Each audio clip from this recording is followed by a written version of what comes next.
Hi everyone, it's Nathas, and today I'm going to be opening another SolForge Fusion Kickstarter exclusive edition starter kit.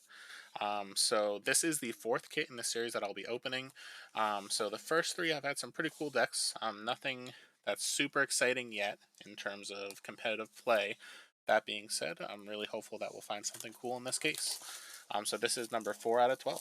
So let's get started and see if we open anything cool today. Right.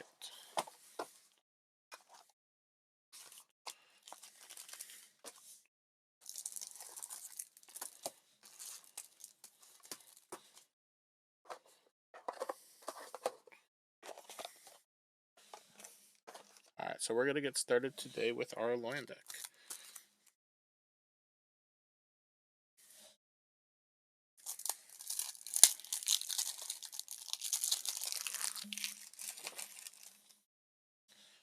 Alright, so we're starting off with a Camouflage Techno Hulk. We have a Drix, an Electronet, an Epoch Soldier, a Protective Inventor, Rallying Prophet, Steel Eye Researcher, Suppressing Justicar, Venerable Assassin, Warmonger Mod. So this one's actually a pretty cool deck. I'm pretty excited about this. And we have a Tinker at level 2, Repurpose at level 3, and Inspire at level 4.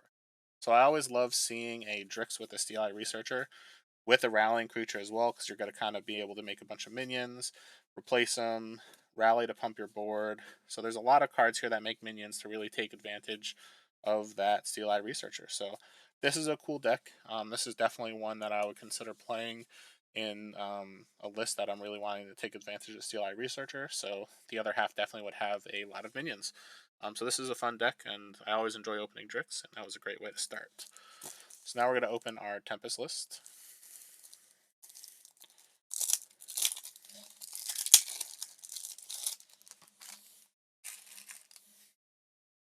Alright, so we're starting off with an Assailing Stormling.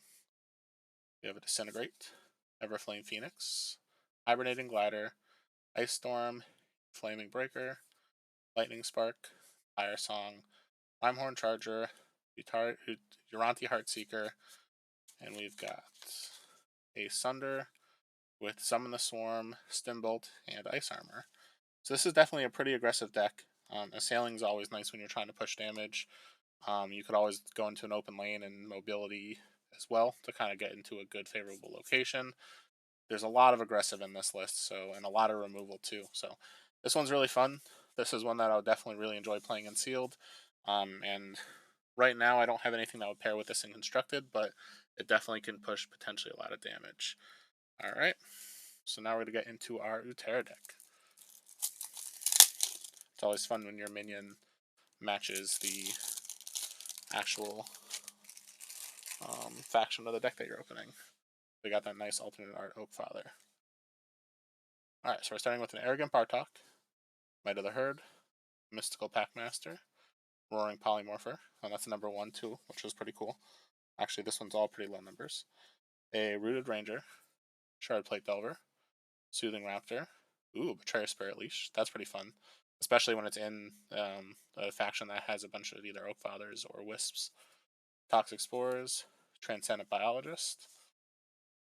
We look at that. I'm just curious. So yeah, there's definitely a few ways to get some spare synergy here. Now let's see, we got an Oros with Bark Skin at level 2, Growth Aura at level 3, and Dark Forge Drain at level 4. So I always love a cool Betrayer. I wish there was a little bit more minion generation in here, just to really take advantage of that Spirit Leash, but it's nice to have that extra removal that you wouldn't normally be expecting. So definitely a very interesting list. And finally, we've got our Necrom.